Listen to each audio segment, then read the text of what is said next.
Good evening, everyone. Welcome to an all-new episode of On the Case with me, Detective Alex Cardinale. Thank you so much for tuning into this episode of On the Case with Detective Alex Cardinale. I hope you're all doing great, and I appreciate your view. Tonight, I am talking about a crime case that took place in late December of 2012. So just about 10 years ago, this crime took place.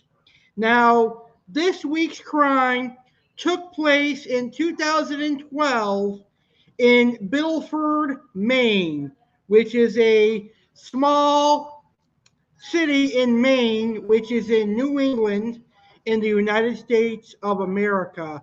Now, in New England, in the wintertime, it is freezing cold. It snows a lot.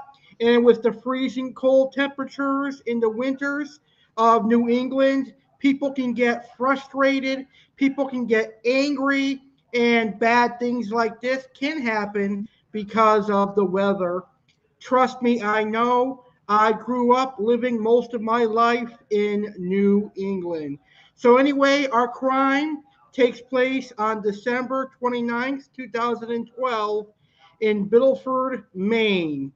It's a battle between a deranged elderly landlord by the name of James Pak and his tenants, one of which is a mother by the name of Susan Thompson, her 6-year-old son, and then her teenage son, who was 18 years old, Derrick Thompson. And then Derrick's girlfriend was also involved in this crime. So landlord James Pak shoots and kills two of his young tenants, and he injured a mother. That's our crime that we're going to be talking about today. It is a really, really tragic crime.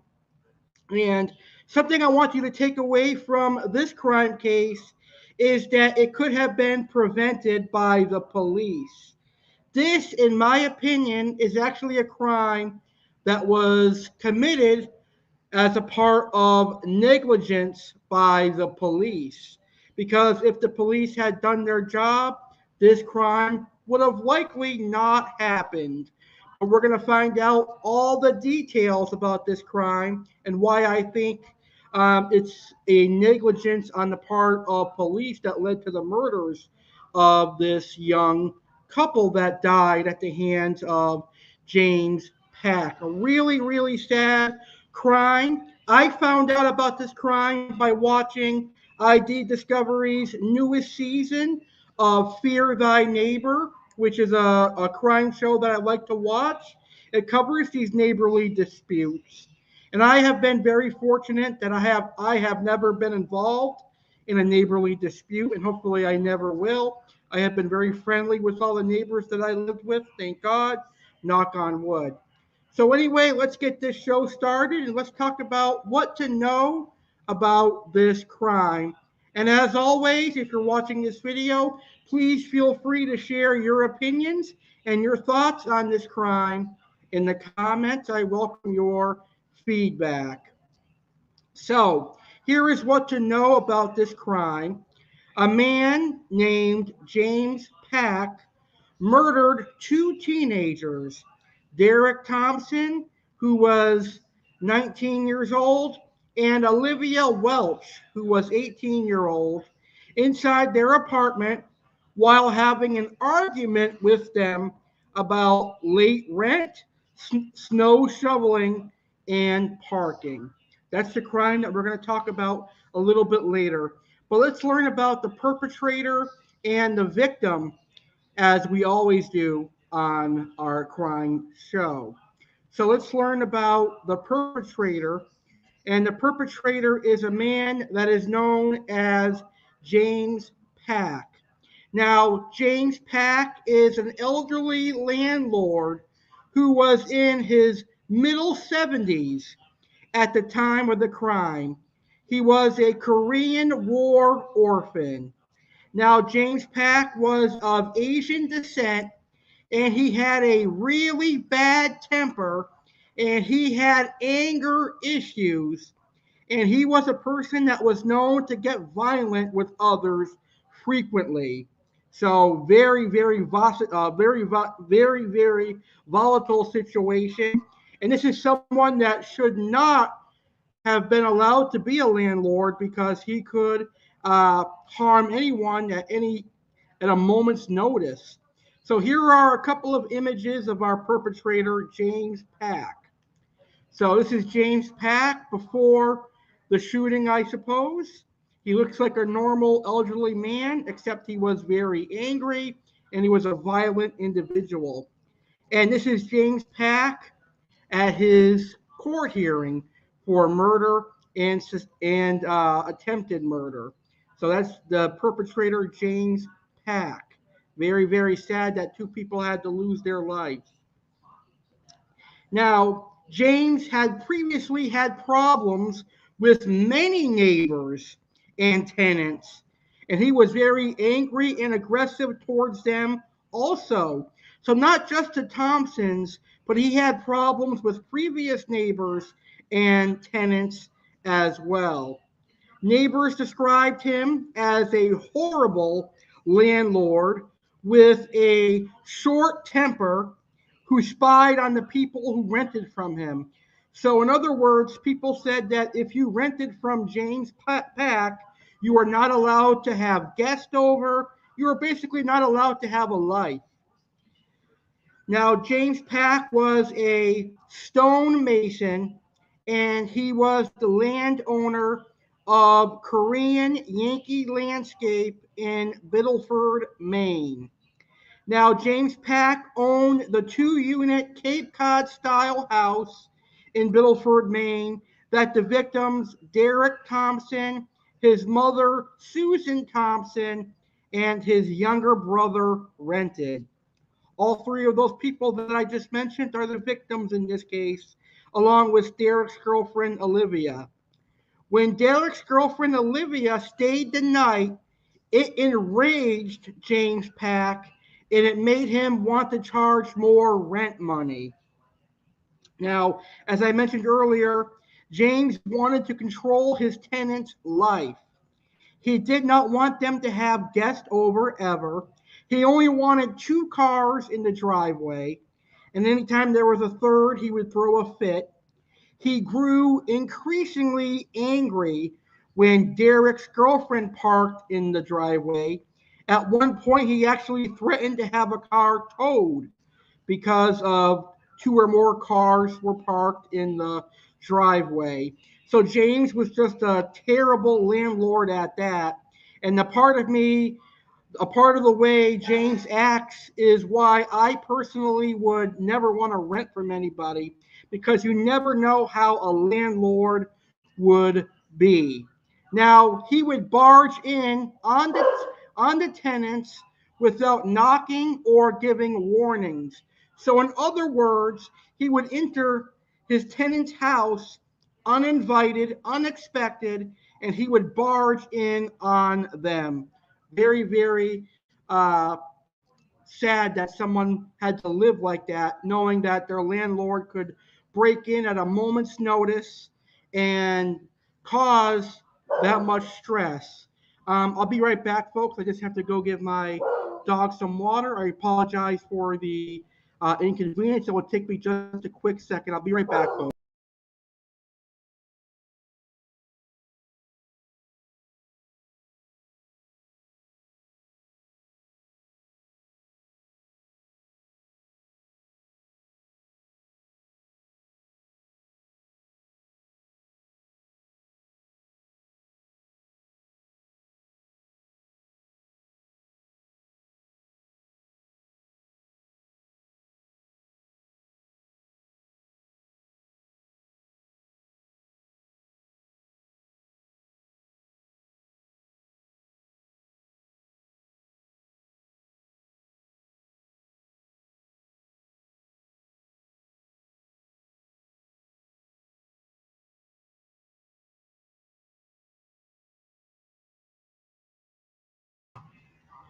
All right, I'm back. Sorry about that.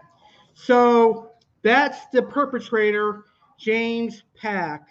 Now let's learn a little bit about the victims in this case.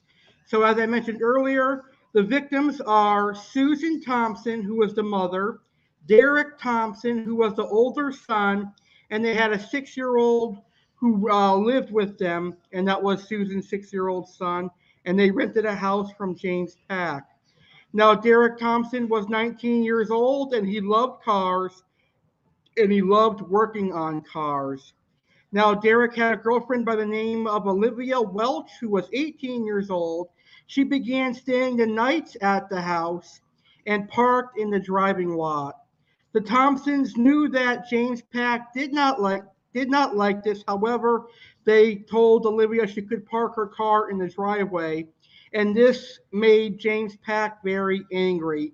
And I think if the Thompsons had talked to James about, Olivia coming over and having her park in the driveway, and maybe they could have worked out something that a tragedy could have been prevented.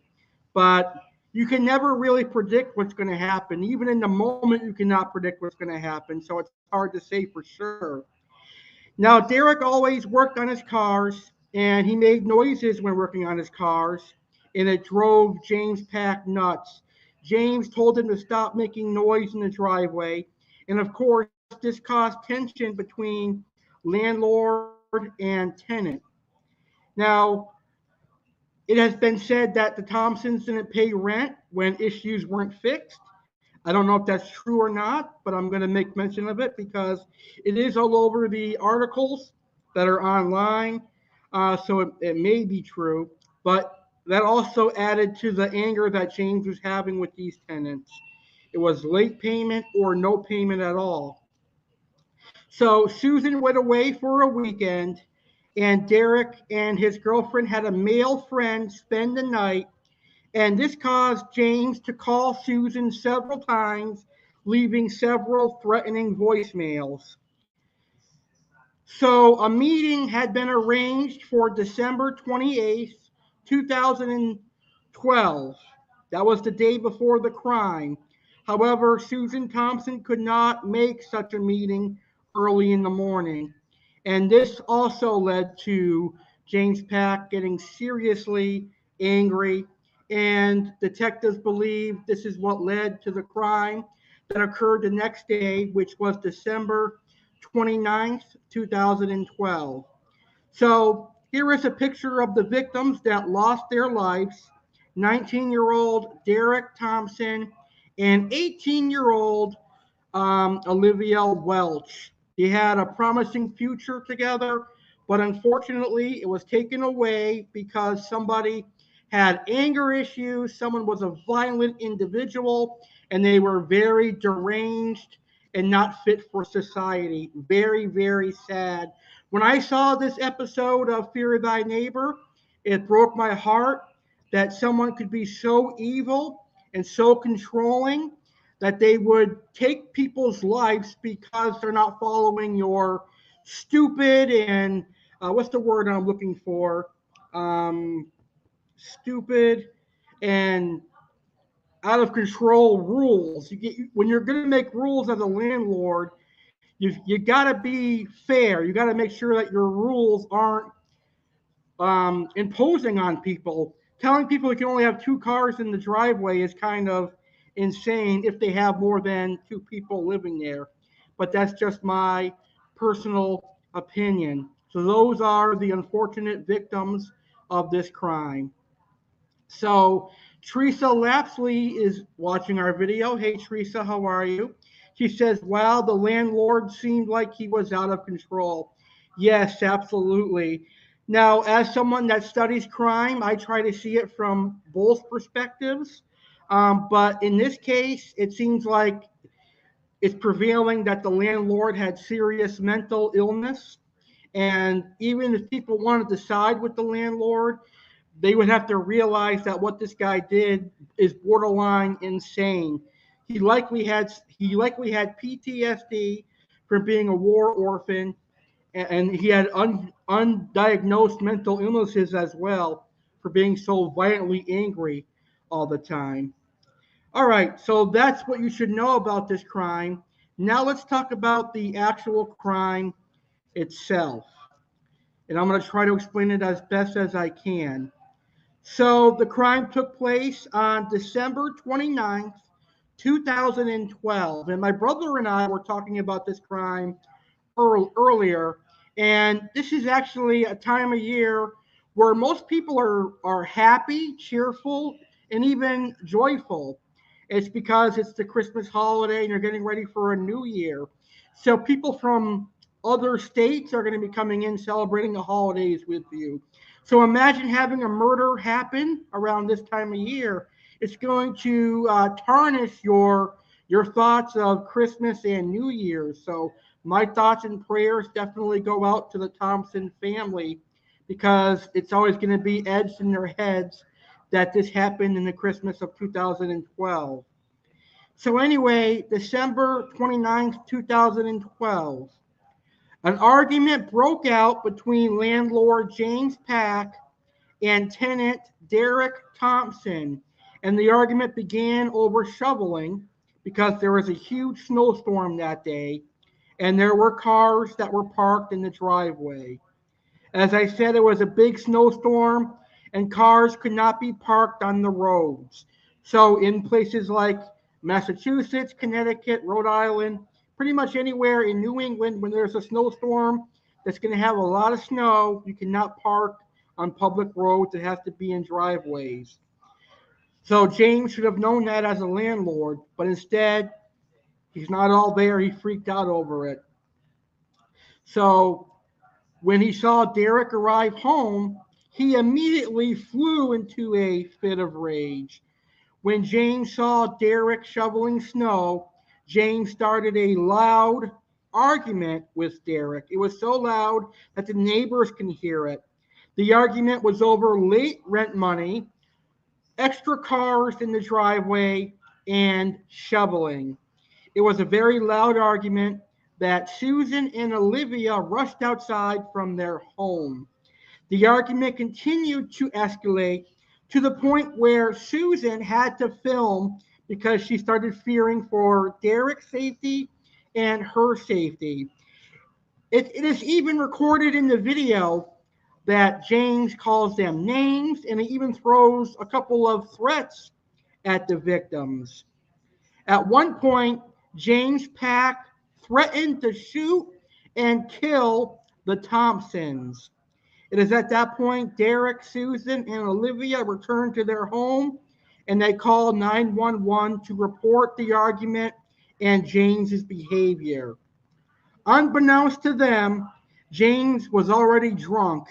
He had drank over 12 alcoholic beverages. The police officers arrived after Susan had called them.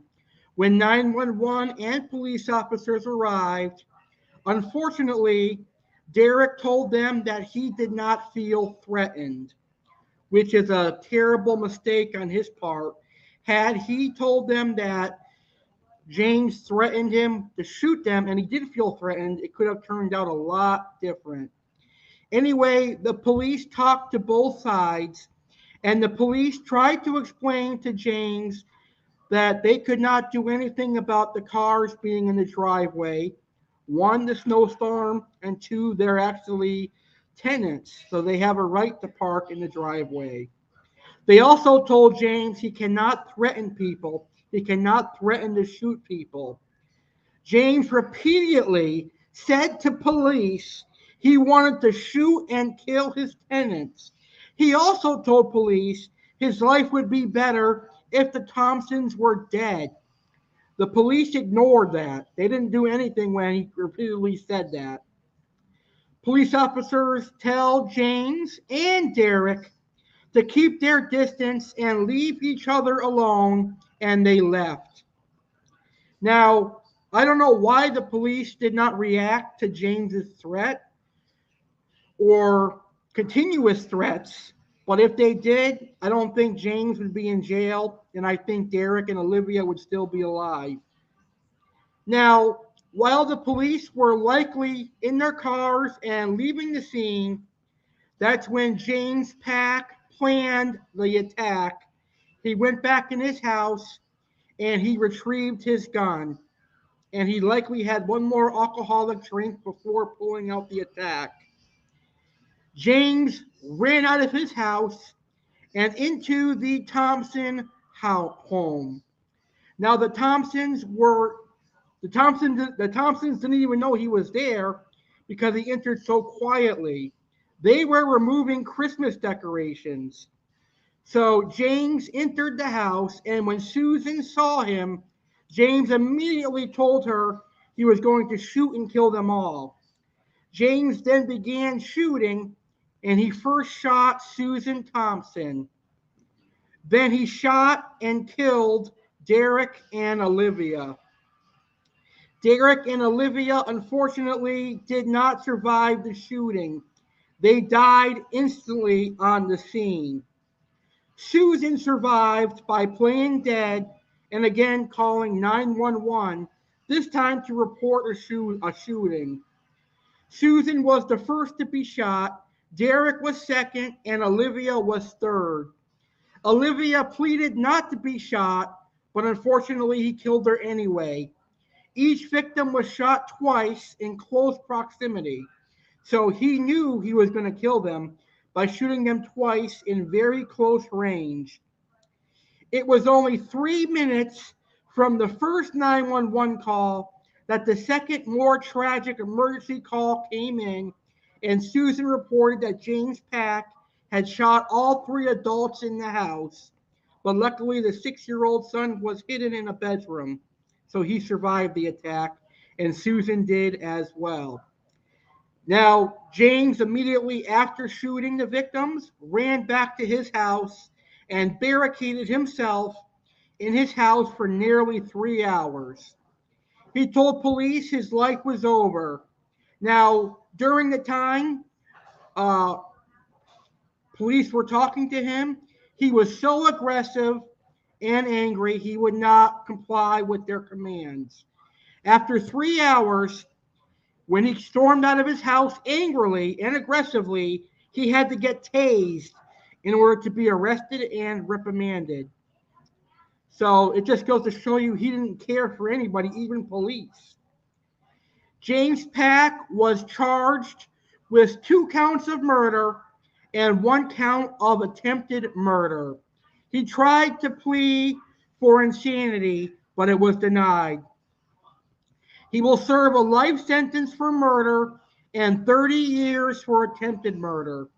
But let's face it, he was 74 years old at the time of the attack, which was nearly 10 years ago, which means he is now 84 years old. He's going to die in prison anyway. Rightfully so. He's an evil son of a bitch.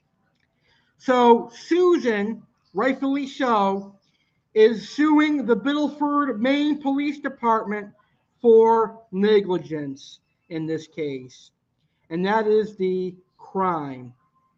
So, right now, I would like to offer my thoughts on this crime. So, this is a crime that is really shocking when you think about it, because if you look back at the chain of events from the arguments, the constant bickering, you can tell yourself it's only going to get worse and worse and worse. And then you expect something big to happen. And unfortunately, in this case, it did. It happened on December 29th, 2012. Looking back, there were ways to prevent this. If the landlord and tenants did have that meeting, maybe this would not have happened. Maybe they would have worked out their issues. Maybe they could have paid more to have an extra car in the driveway, etc. But my thoughts on this crime, even though the Thompsons are ultimately victims in this case, they did play a role in James' outburst and James' mental illness outbreak. Um, if they had followed some of his demands, even though they were kind of irrational, this could have been prevented, in my opinion. But James was ultimately insane here. The way he acted, the way he conducted himself, and the way he had no thoughts, or the way he didn't care about what he did to other people, that is uncalled for. Taking people's lives because they're not following your rules is very, very sad. So this is a very sad crime. However, I cannot just place the whole blame on James.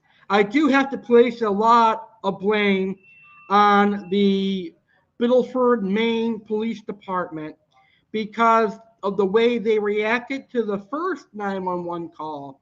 When James repeatedly told them he wanted the Thompsons dead, he was going to shoot them, and that he was angry at them, and the fact that he was legally drunk and the police did nothing, this crime could have been prevented. So that's going to lead me into my next topic. Were the police responsible? Were they negligent in this case? Absolutely 100%. In my opinion, the police are to blame for this shooting. The police are to blame for the death of Derrick Thompson and Olivia Welch. So Susan Thompson and Olivia's mother are 100% in the right for blaming the Biddleford, Maine Police Department for their son and their daughter's death. Because had the police reacted to the threats and they went and investigated James's home and they found the gun, they could have stopped the murders that unfortunately happened because of their lack of work. Now, if I was a police officer and I was called to a dispute between a landlord and a tenant, and the landlord is telling me, oh, I want my tenant dead, I'm going to shoot my tenant. When they're dead, my problems are resolved. The first thing I'm going to say is, do you have a weapon? And then I'm going to issue a search warrant, and I'm going to look for that weapon so that nothing bad happens. But the police didn't do that. They just said, oh, you can't threaten people like that. So basically, they let James Pak off to do what he wanted to do, and ultimately that was to take out the Thompsons, unfortunately. So I 100% back Susan, and I also back Olivia's mother in their lawsuit against the Biddleford, Maine Police Department, because they were 100% negligent in this case, because James Pak was legally beyond intoxicated, and when someone is that drunk, chances are they're not legally thinking right. And two, when they have a weapon, the chances that they commit crimes like this go up drastically. So, yes, in my opinion, the police were responsible for the crime. Even though they weren't the ones that pulled the trigger, they did have a hand in what James did that night. Had they have arrested him for threats, this probably would not have happened, at least not on December 29th. So a very, very sad to talk about. So Teresa also writes, "Oh no, the police should have arrested him. He was drunk, had a gun, and access to the house. So sad." Yes, you're 100% right about that. That was my first thoughts when I watched that episode of Fear Thy Neighbor. They said he was intoxicated, he had a gun, and his wife knew that he had a gun, and he had access to the house. They took him in alive. I think he wanted to die by suicide by cop. Yeah, that's what I thought too, but he actually did get arrested alive. For whatever reason, the cops did not shoot him. They just tased him. But it would save the United States a lot of money had they killed him, because now they're going to pay for him in jail. Yeah, the meeting could have possibly settled a lot of the issues. Maybe the family would have agreed to move out or compromise a new lease. Yes, I agree 100%. That is definitely a very, very good point. So today's crime was a very sad one, but I feel like this happens a lot in the United States of America. There are a lot of terrible landlords out there. It's something about owning a piece of land that gives people authority for some reason. These landlords think they can come up with all these unbelievable rules you have to follow.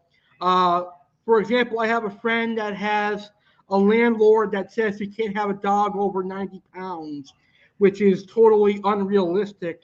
There's another friend that I have that had a landlord that had a rule where he wasn't allowed to have anything water related in his house.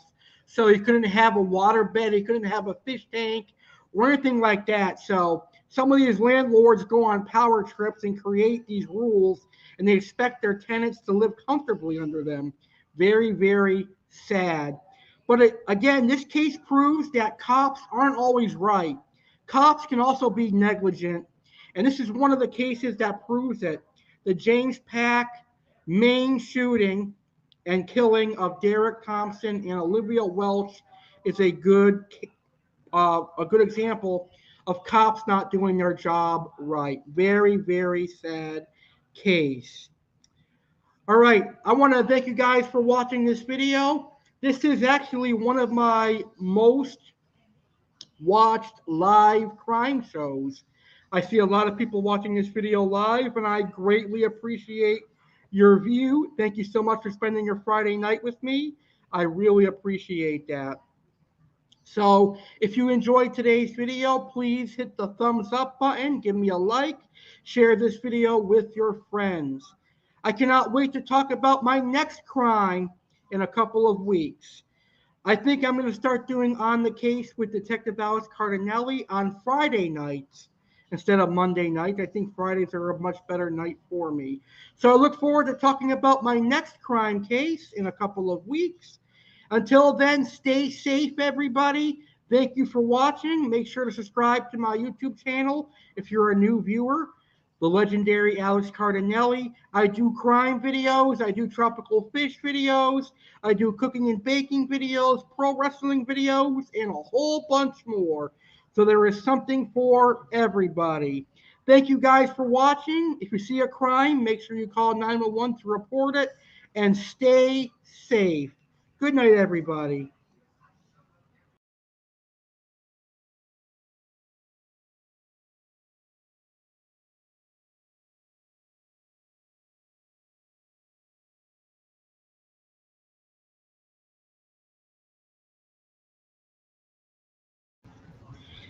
Hey everyone, legendary Alex Cardinale here, and I am personally inviting you to celebrate my 29th birthday with me. My birthday is right around the corner, and for the second year in a row, I am hosting my birthday bash. On Monday, August 15th, 2022, I will be turning 29 years old, and I cannot think of a better way to celebrate than hosting a birthday bash live right here on my YouTube channel, and you, my audience, are all invited. You can participate in my birthday bash simply by watching my birthday bash live Monday, August 15th, 2022 at 10:30 p.m. Eastern, 7:30 p.m. Pacific. But you can also be a part of the show. All you need to do is record a birthday video. In your birthday video, all you have to really do is say happy birthday to me and maybe talk about your favorite videos that I have done.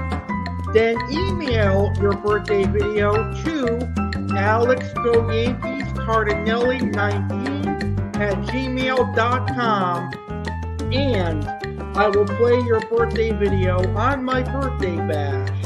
So make sure you record your birthday videos and send them to alexcardinale19@gmail.com so they'll make it onto this year's birthday bash for legendary Alex Cardinale.